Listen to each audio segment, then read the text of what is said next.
Historical facts you can learn from this scene is that these giant warriors actually had a height of several hundreds or even 1,000 meters.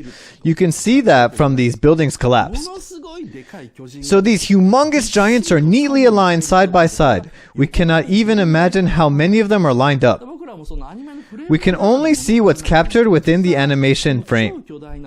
But actually, this is an image of these huge 1,000 meter tall giants aligned side by side all the way to the horizon, destroying the world.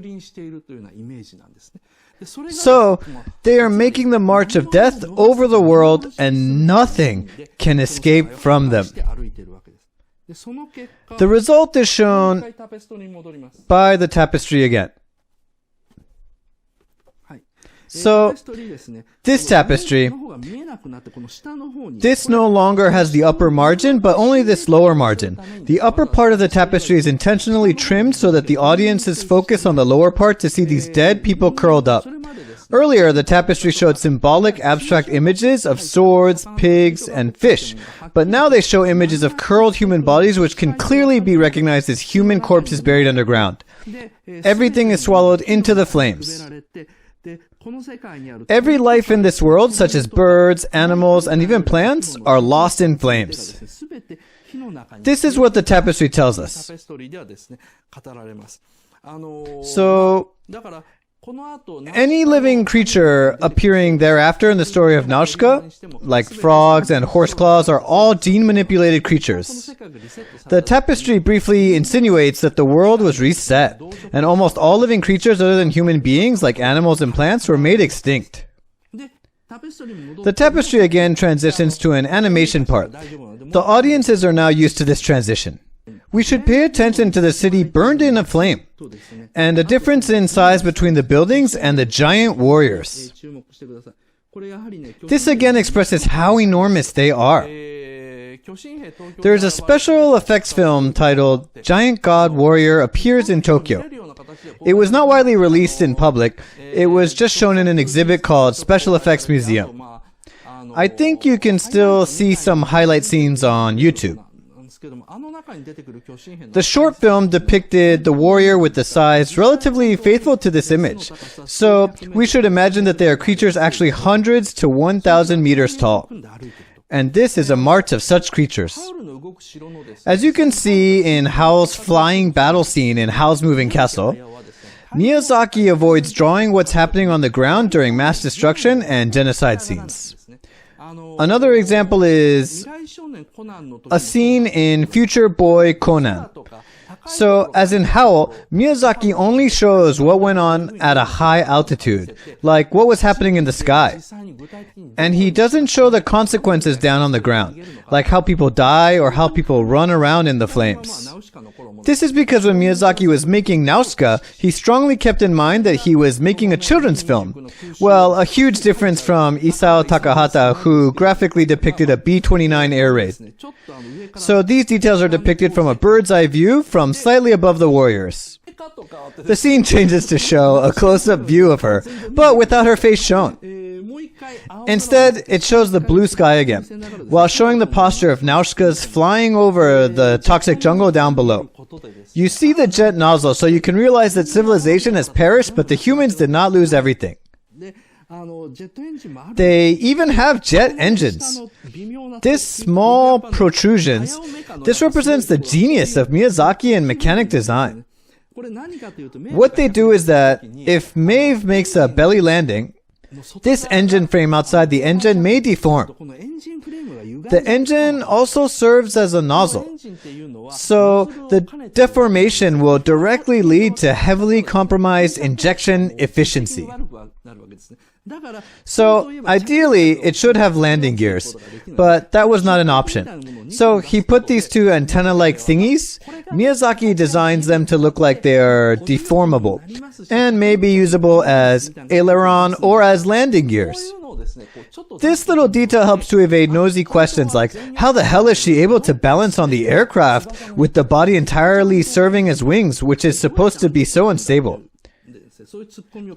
These two protrusions provide various possibilities, such as they also serve as the landing gears, and they can be held by Nausicaa when boarding the aircraft, and can serve as aileron to counter such a question.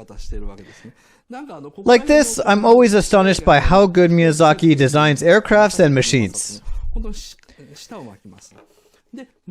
So, we still haven't seen Nausicaa's face. She is flying. In the next scene, here it is. We see a giant warrior turn to stone. Maeve glides over it. The shadow of it moves across the warrior. All the movements are expressed with the shadow moving over other objects.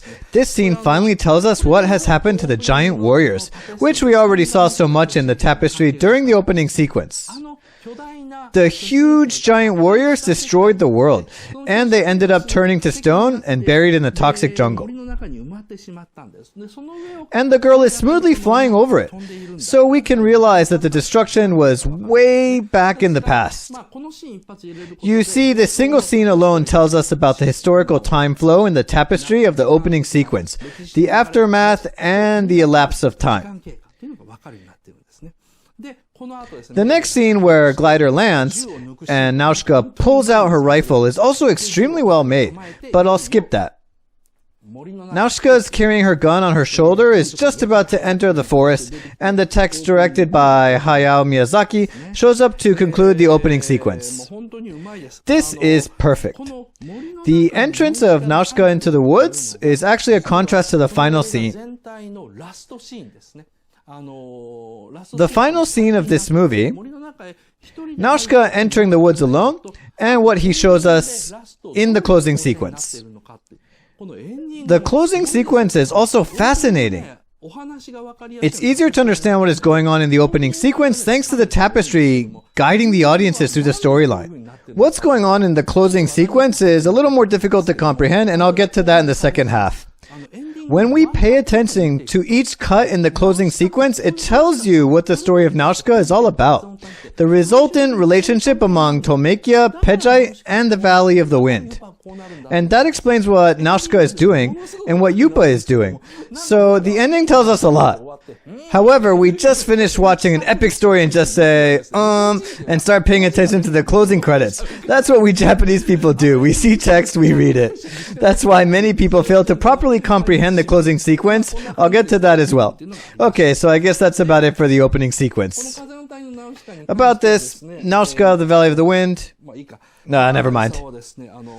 Isao Takahata said, well, a guidebook called Roman Album was published after the release of the film.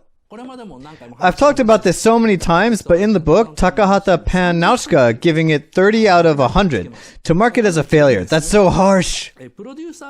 He said, quote, I as a producer thought it was perfect, but I as a friend of Miyazaki thought the work was only 30 out of scale of 100, considering what he can offer. Of course, an adaptation of the original comic book story to the film was fairly good. Still, I anticipated that this film would bring Miyazaki to the next level. That's why I can only give it 30 out of 100. I think what Takahata couldn't stand was that Miyazaki did not depict the life in the Valley of the Wind, and that he used salvation of God as the theme. This is because he adds the reason he dislikes the film in Ghibli's textbook, Volume 1 for Nausicaa, published by Bunge Shunju. It's written in page 151. He said it does not reflect the modern society. It means that he could not see how it was linked with the modern society and civilization. The Valley of the Wind seems to be agricultural society, but also seems that it's not. He said Miyazaki failed to answer or intentionally ignored the question how people should live in the post-apocalyptic world. As I mentioned in the previous lecture, Nausicaa knows that the world, purified once again, is lying beneath the toxic jungle. Yet, she refuses to immigrate to that world. She does not attempt to bring the people of the valley to the world under the toxic jungle. She claims that the Valley of the Wind, a place where people get sick and die at an early age, is the society, the world they have to cherish.